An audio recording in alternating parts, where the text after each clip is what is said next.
Ese wajyaga wibaza impamvu abantu bamwe batangira neza ariko nyuma y'igihe gito ugasanga inzozi zabo zarazimye? Akenshi si uko babuze ubushobozi, ahubwo ni uko batarinze umutima wabo, igihe cyabo n'intego zabo.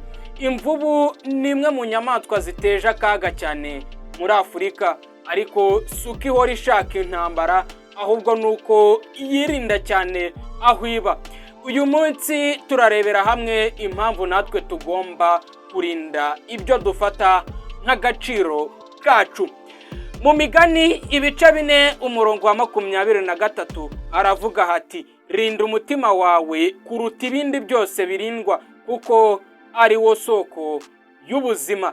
Nk'uko imvubu ihaguruka ikarinda agace kayo igihe hari uwuyegereye, natwe tugomba kurinda umutima wacu. Umutima urimo inzozi zawe, intego zawe, amahitamo yawe n'igihe cyawe.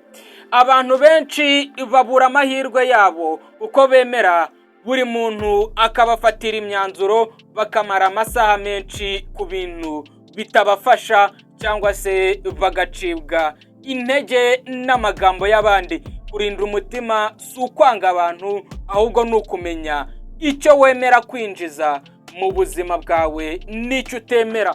Isomo ryawe uyu munsi ni: hitamo ikintu kimwe kigutesha igihe cyangwa kiguca intege. Gishobora kuba ari imbuga nkoranyambaga, inshuti zikurangaza, cyangwa ingeso mbi.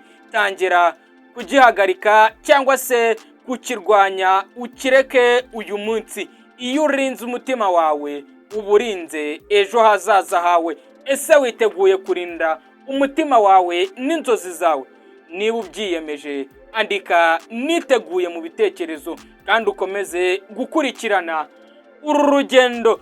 Jya uzinduka uyobore umunsi wawe.